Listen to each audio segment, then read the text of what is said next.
Hello everyone, welcome back to Adarsh classes. आज आम geography द्वितीय पाठ प्राकृतिक विभाग भारतर प्राकृतिक विभाग प्रश्न उत्तर डिस्कसन करवा।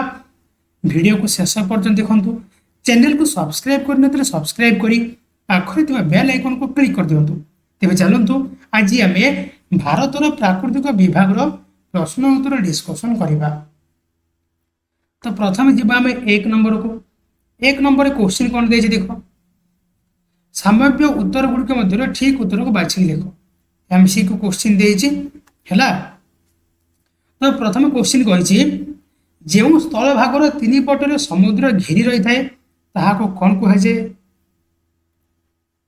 कौन कहुजिबो ना उपद्वीप हैला। जार तीन पटे समुद्र घेरी थिबो ता कौन कहुए ना उपद्वीप। चारि पटे कौन कहुजिबो द्वीप। ठीक अछि।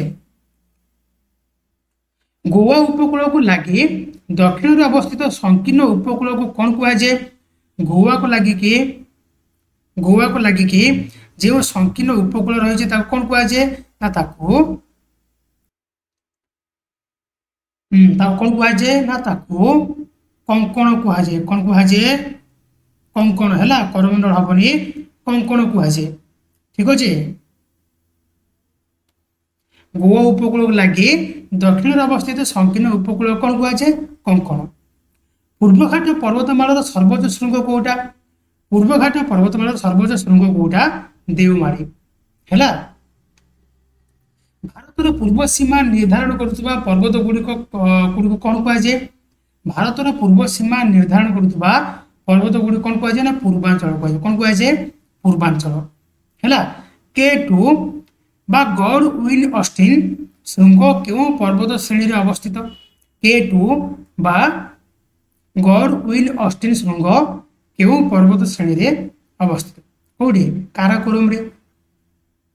2 नंबर क्वेश्चन जीवा। निम्नलिखित प्रश्न गुड़िकर उत्तर संक्षेप में लिख। टेक्टोनिक प्लेट कौन, टेक्टोनिक प्लेट कौन ना महादेशीय भूखंड गुड़िक मंतर गति को टेक्टोनिक प्लेट कहुए है।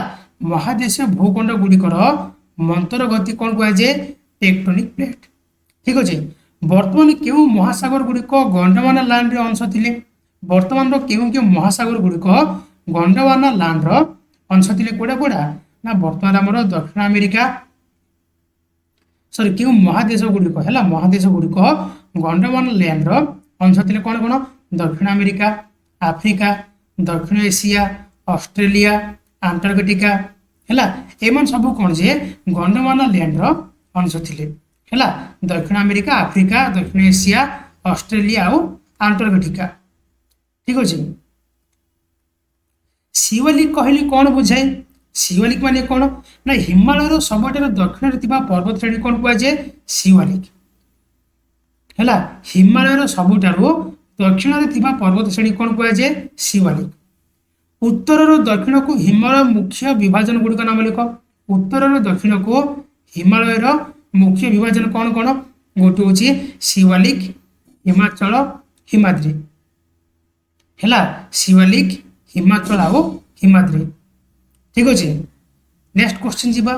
आरावली और विंध्य पर्वत श्रेणी मध्य क्यों मालभूमि अवस्थित, आरावली आउ विंध्य पर्वत श्रेणी मध्य क्यों मालभूमि अवस्थित कौटा ना आरावली और विंध्य पर्वत मध्य कौन जे मालवा मालभूमि अवस्थित है। मालवा मालभूमि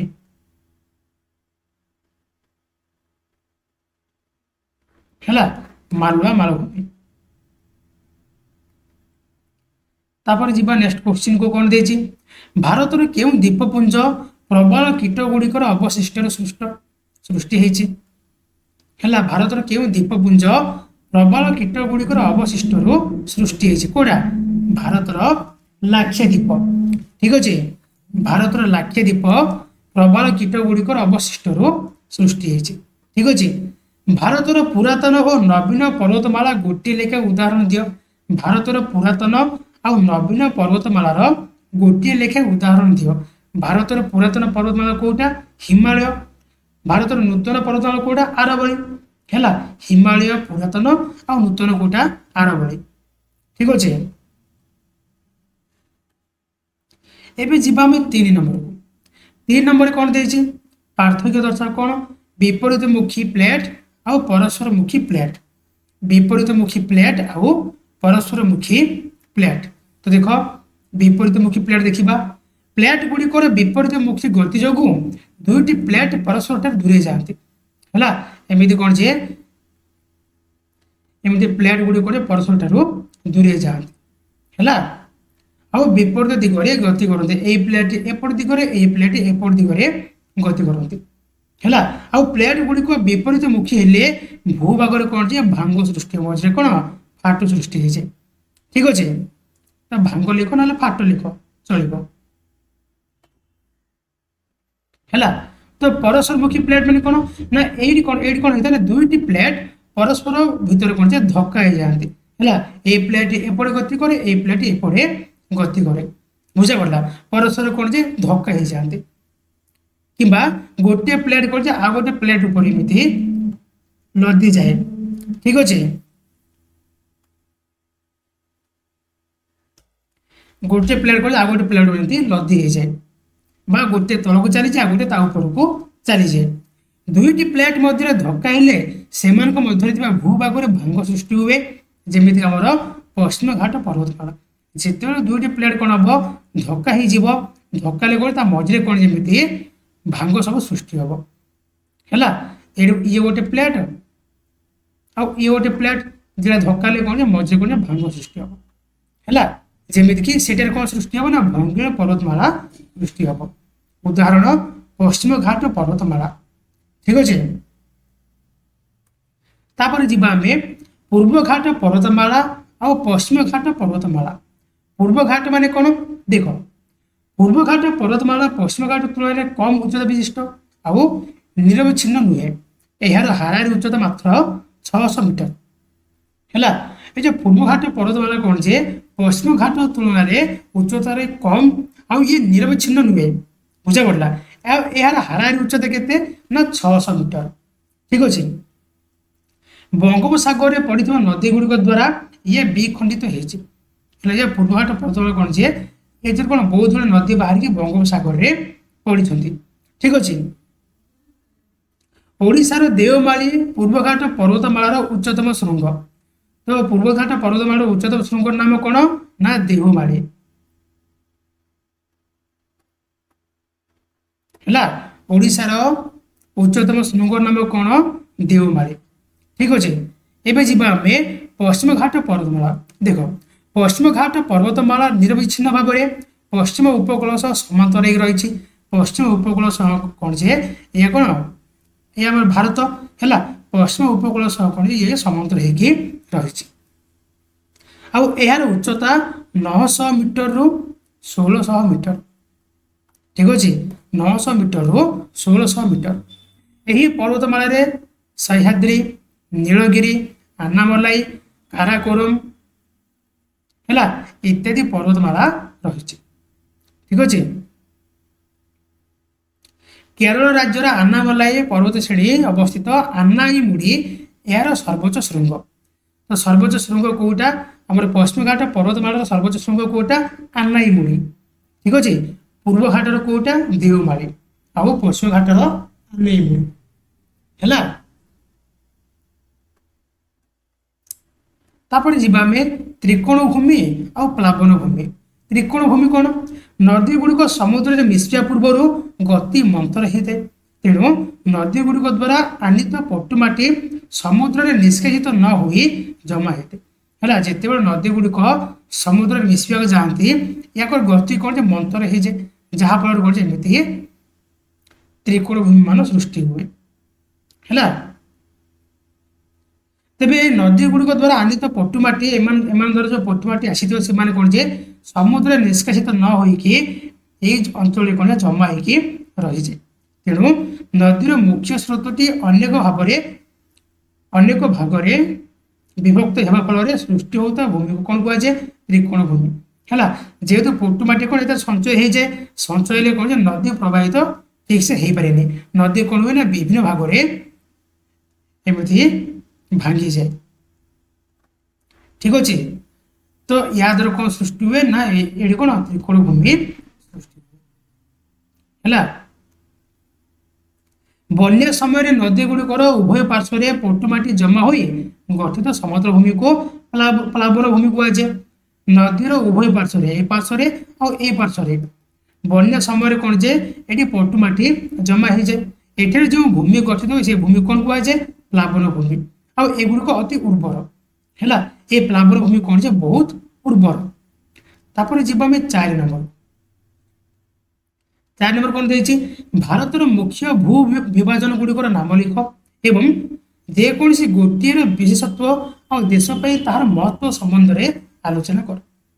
ତ ଭାରତର ମୁଖ୍ୟ ଭୂ ବିଭାଜନ ଗୁଡ଼ିକ କ'ଣ କ'ଣ? ଉତ୍ତରସ୍ଥ ପର୍ବତମାଳା, ଉତ୍ତରସ୍ଥ ବିଶାଳ ସମତଳ ଭୂମି, ଉପଦ୍ୱୀପୀୟ ମାଳଭୂମି, ଭାରତର ବିଶାଳ ମରୁଭୂମି, ଉପକୂଳବର୍ତ୍ତୀ ସମତଳ ଭୂମି ଆଉ ଦ୍ୱୀପପୁଞ୍ଜ ହେଲା। ଉତ୍ତରସ୍ଥ ପର୍ବତମାଳା, ଉତ୍ତରସ୍ଥ ବିଶାଳ ସମତଳ ଭୂମି, ଉପଦ୍ୱୀପୀୟ ମାଳଭୂମି, ଭାରତର ବିଶାଳ ମରୁଭୂମି, ଉପକୂଳବର୍ତ୍ତୀ ସମତଳ ଭୂମି ଆଉ ଦ୍ୱୀପପୁଞ୍ଜ। ତାପରେ କ'ଣ କହିଛି ନା ଯେକୌଣସି ଗୋଟିଏର ବିଶେଷତ୍ୱ ଆଉ ଦେଶ ପାଇଁ ତାର ମହତ୍ତ୍ୱ ବିଷୟରେ ଲେଖିବା ହେଲା। ତ ଆମେ ଲେଖିବା କ'ଣ ଯେ ସମତଳ ଭୂମି ବିଷୟରେ ଲେଖିବା। ତ ଦେଖ ଉତ୍ତରସ୍ଥ ବିଶାଳ ସମତଳ ଭୂମି ଦେଶ ପାଇଁ ବିଶେଷ ମହତ୍ତ୍ୱ ରହିଛି। ଏହା ସିନ୍ଧୁ, ଗଙ୍ଗା ଆଉ ବ୍ରହ୍ମପୁତ୍ର ନଦୀତ୍ରୟ ଦ୍ୱାରା ଗଠିତ। ଏହାର ଦୈର୍ଘ୍ୟ 2500 କିମି ଆଉ ପ୍ରସ୍ଥ 240 କିମି ହେଲା।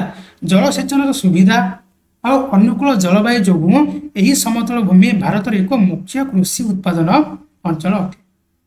ସିନ୍ଧୁ, ଗଙ୍ଗା ଆଉ ବ୍ରହ୍ମପୁତ୍ର ନଦୀ ଏଗୁଡ଼ିକର ଉପନଦୀ ମାନଙ୍କ ଦ୍ୱାରା ଆନିତ ପଟୁମାଟିରେ ଏହି ଉର୍ବର ମୃତ୍ତିକା ବିଶିଷ୍ଟ ସମତଳ ଭୂମି ଗଠିତ ହୋଇଛି। ତେଣୁ ଏହି ଅଞ୍ଚଳ ଜନାକୀର୍ଣ୍ଣ ହେଲା। ଏହି ଅଞ୍ଚଳ କ'ଣ ହେଇଛି ନା ସିନ୍ଧୁ, ଗଙ୍ଗା ଓ ବ୍ରହ୍ମପୁତ୍ର ନଦୀ ଦ୍ୱାରା ଆଉ ତାଙ୍କର ଉପନଦୀ ଗୁଡ଼ିକ ଦ୍ୱାରା ପଟୁମାଟି କ'ଣ ଯେ ଏମାନଙ୍କ ପଟୁମାଟି ଦ୍ୱାରା ଏଟାକୁ ଉର୍ବର ଏହି ଅଞ୍ଚଳ। ସେଥିପାଇଁ ଏହି ଅଞ୍ଚଳରେ କ'ଣ ଯେ ବହୁତ ଗୁଡ଼ିଏ ଲୋକ ଦେଖାଯାଆନ୍ତି। ଏହି ସମତଳ ଭୂମି ଗୁଡ଼ିକ ଭାରତର ଶସ୍ୟାଗାର। ଆଉ ଏଠାରେ କ'ଣ ଯେହେତୁ ଉର୍ବର ମୃତ୍ତିକା ଦେଖାଯାଏ ଆଉ ଏଠାରେ କ'ଣ ଯେ ନା ଭଲ ଶସ୍ୟ ମଧ୍ୟ ଉତ୍ପାଦନ ହୁଏ। ସେଥିପାଇଁ କ'ଣ କୁହାଯାଏ ନା ଏହି ସମତଳ ଭୂମି ଗୁଡ଼ିକ ଭାରତର ଶସ୍ୟାଗାର। ଠିକ ଅଛି। ଉତ୍ତରର ବିଶାଳ ସମତଳ ଭୂମି ପଶ୍ଚିମରୁ ପୂର୍ବକୁ 3 ଭାଗରେ ବିଭକ୍ତ କରାଯାଇଛି। କ'ଣ କ'ଣ? ଗୋଟିଏ ଯେ ପଞ୍ଜାବ ସମତଳ ଭୂମି, ଆଉ ଗୋଟିଏ ଗାଙ୍ଗେୟ ସମତଳ ଭୂମି, ଆଉ ଗୋଟିଏ ବ୍ରହ୍ମପୁତ୍ର ସମତଳ ଭୂମି ହେଲା। ପଞ୍ଜାବ ସମତଳ ଭୂମି, ଗାଙ୍ଗେୟ ସମତଳ ଭୂମି ଆଉ ବ୍ରହ୍ମପୁତ୍ର ସମତଳ ଭୂମି। ତ ଆଜି ଆମେ ଭାରତର ପ୍ରାକୃତିକ ବିଭାଗର 1 ନମ୍ବରରୁ 4 ନମ୍ବର ପର୍ଯ୍ୟନ୍ତ ଡିସ୍କସନ୍ କଲେ। ନେକ୍ସଟ ଭିଡ଼ିଓରେ ଆମେ ବାକି ନମ୍ବର ଯେତିକି ରହିଲା ସେତିକି ଡିସ୍କସନ୍ କରିବା। ଠିକ ଅଛି। ତ ଆଶା କରୁଛି ଆଜିର ଭିଡ଼ିଓ ସମସ୍ତଙ୍କୁ ନିଶ୍ଚୟ ରୂପେ ଭଲ ଲାଗିଥିବ। ଯଦି ଭଲ ଲାଗିଛି ତାହେଲେ ଗୋଟେ ଲାଇକ୍ କରନ୍ତୁ। ଆଉ ଏମିତି ପ୍ରତ୍ୟେକ ସବଜେକ୍ଟର ପ୍ରତ୍ୟେକ ଚାପ୍ଟରର ପ୍ରଶ୍ନ ଉତ୍ତର ଭିଡ଼ିଓ ପାଇବା ପାଇଁ ଚ୍ୟାନେଲକୁ ସବସ୍କ୍ରାଇବ୍ କରି ପାଖରେ ଥିବା ବେଲ୍ ଆଇକନକୁ କ୍ଲିକ୍ କରିଦିଅନ୍ତୁ। ଆଉ ଭିଡ଼ିଓକୁ ଲାଇକ୍ କରିକି ନିଜର ସାଙ୍ଗମାନଙ୍କ ସହ ସେୟାର କରିଦିଅନ୍ତୁ। ଆଜି ବି ଏତିକି, ପୁଣି ଦେଖା ହେବ ନେକ୍ସଟ କ୍ଲାସରେ। ଧନ୍ୟବାଦ।